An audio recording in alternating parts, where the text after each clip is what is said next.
Uma forte chuva hoje em Divinópolis, no centro-oeste do estado, causou muitos prejuízos. Os estragos não foram só na cidade. Na MG 050, parte das duas pistas foi invadida pela lama.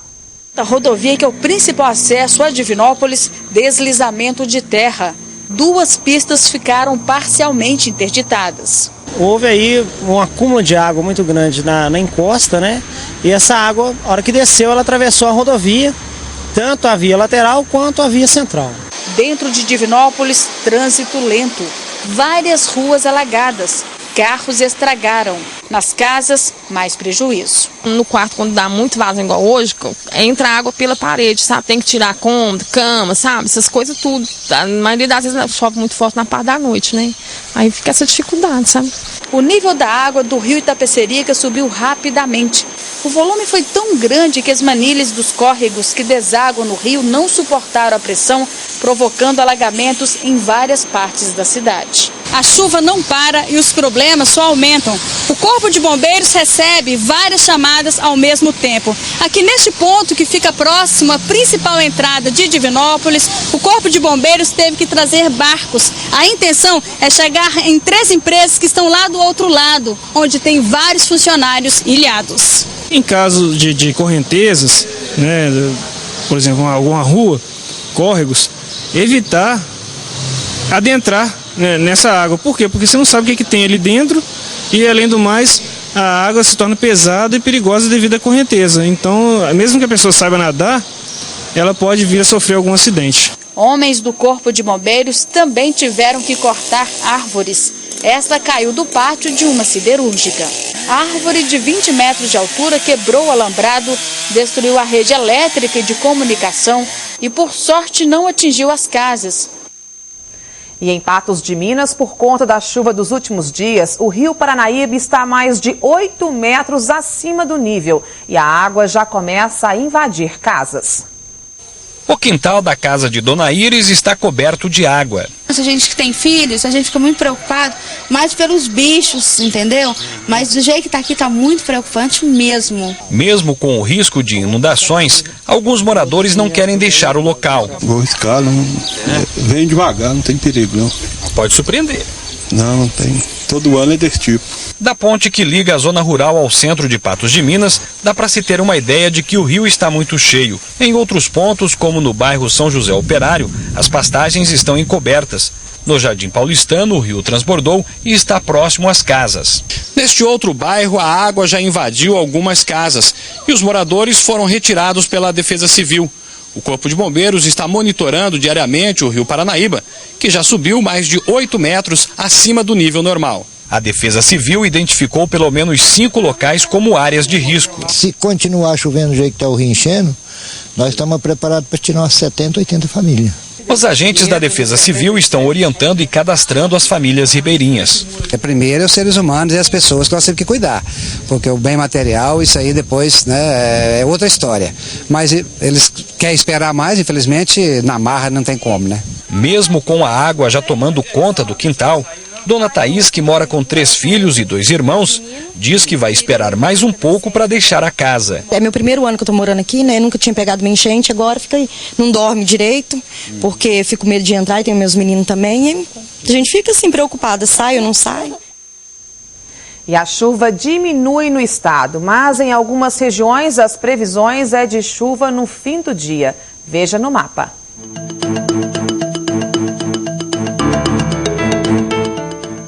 Amanhã deve ocorrer pancada de chuva no centro e sul de Minas. No restante do estado, o céu parcialmente nublado, com possibilidade de chuva rápida e isolada no final do dia. A temperatura máxima em algumas cidades da região fica assim: 23 graus em Uberlândia, em Pedrinópolis e Tupaciguara, máxima de 24, 25 em Patos de Minas e 26 graus em João Pinheiro. 4 pessoas ficaram feridas em um acidente na BR-365. Para a Polícia Rodoviária Federal, a causa foi imprudência. A van que levava 14 pessoas de Abadia dos Dourados para consultas no Hospital de Clínicas da UFO foi parar fora da pista. a cerca de 150 metros da batida.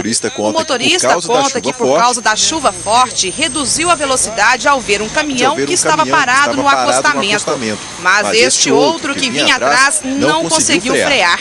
Das 19 pessoas envolvidas no acidente, 4 precisaram ser socorridas. Entre elas, uma grávida que estava na van. Mas o caso mais grave foi com o passageiro desse caminhão que ficou preso à ferragem. A causa principal do acidente aqui é a imprudência, a pressa, e o motorista não observa a sinalização, não observa se a pista tem condição de ele andar com um pouco mais ou um pouco menos de velocidade. Eles não observam isso. E a imprudência está gerando essa série de acidentes que a gente tem visto aqui na região. Para a Polícia Rodoviária Federal, mais uma vez a imprudência foi a causa do acidente, principalmente pelo fato do motorista não ter considerado o risco da pista molhada. E nessa época do ano, aumenta o número de acidentes nas estradas. Nossos repórteres foram a 2 rodovias do estado e mostram flagrantes da imprudência de alguns motoristas. Na subida, pouco antes de uma curva, este furgão ultrapassa na linha contínua 3 carros de uma só vez na BR-381. Eu vejo coisa que as pessoas fazem que aquilo não está no consciente da pessoa, não, que aquilo é muito perigoso. As estatísticas de trânsito mostram que 90% dos acidentes são causados por falha humana e não precisam ser infrações graves. Com a ajuda de um perito, nós vamos identificar aqui pela rodovia situações simples que podem esconder grandes perigos. Vamos lá? Uma dúvida muito comum: qual é a distância ideal que o motorista deve manter do carro da frente? Nós estamos enxergando o pneu dianteiro dele aqui. Tá. Se eu estou enxergando o pneu dianteiro, essa distância tecnicamente ainda está pequena, mas na prática ela dá. É pelo seguinte: se ele travar as rodas, nós vamos bater nele agora, mas se ele só diminuir, dá. Outra dica é manter os faróis acesos na rodovia. Nós estamos vendo um carro aqui com o farol ligado. Ele fica maior do que os outros, ele fica destacado. E é isso que nós queremos, sermos mais vistos que os outros. E se sentir sono, o motorista deve parar o carro. Ele encosta num posto de gasolina, enquanto os filhos estão brincando, estão lanchando, ele dorme ali meia hora, aquilo recupera. Os motociclistas também devem tomar alguns cuidados. Este, por exemplo, segue muito próximo da carreta. Se ela tiver que frear bruscamente, ele entra lá atrás. Na estrada, fique atento aos imprevistos. Aqui, uma carreta estragou logo depois de uma curva. Se você vem com grande velocidade, vamos piorar, numa chuva e de noite, você vai ter extrema dificuldade para consertar essa situação. No anel rodoviário, a chuva aperta e o motorista da frente aciona o pisca-alerta. Ele está dizendo que a condição aqui está extremamente difícil. Se ele conseguir enxergar fatos que não estão previstos lá na frente, e aí a chance de evitar o acidente, obviamente, é muito maior. O Cruzeiro, único time mineiro na Libertadores da América, escolheu jogar as primeiras partidas do campeonato em 7 Lagoas. Não está descartada a possibilidade de Uberlândia receber outros jogos da competição. Uma boa notícia para as pessoas que aguardam na fila por um transplante de fígado. A partir do 2º semestre deste ano, o maior hospital público do Triângulo passa a fazer a cirurgia. Fernando tem 30 anos. Há 6 meses descobriu que tem uma doença grave. Tem uma doença hereditária, né, chamada amiloidose, né? Essa doença ela afeta basicamente problemas cardíacos, renais e dos membros periféricos, né, afetando a funcionalidade dos mesmos. O pai, a avó paterna e 2 tios morreram por causa da mesma doença. A única cura para Fernando é o transplante de fígado. O Uberlândia ainda não oferece, né? Nós descobrimos que o lugar mais próximo daqui é Ribeirão Preto para estar fazendo o tratamento, né? E o transplante também, né? A partir daí fomos lá para estar seguindo com todos os exames necessários e estar sendo incluso na fila para estar realizando o transplante. Em todo o estado, o único local que faz o transplante de fígado é o Hospital de Clínicas da UFMG em Belo Horizonte. Por ano, cerca de 1.100 pessoas morrem na fila à espera do órgão. Agora, uma boa notícia deve amenizar o problema. É que o transplante também deve começar a ser feito no Hospital de Clínicas da Universidade Federal de Uberlândia. O credenciamento já está na fase final. Provavelmente no primeiro semestre de 2011 a gente já consiga cadastrar e realizar o primeiro procedimento aqui em Uberlândia. O Agaceira faz transplantes de rim, córnea e em novembro passado realizou o primeiro de enxerto ósseo. Até o fim de 2011, o hospital deverá ter mais uma novidade: o transplante de coração. Também é uma necessidade no estado, considerando que só tem em Belo Horizonte.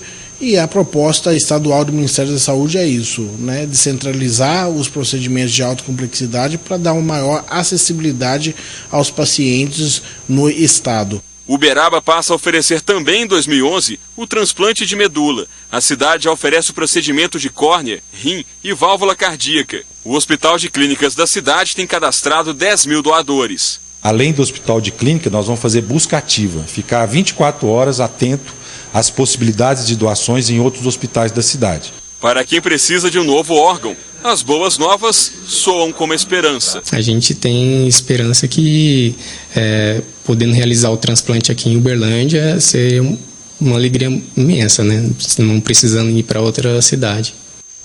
Uma boa noite para você.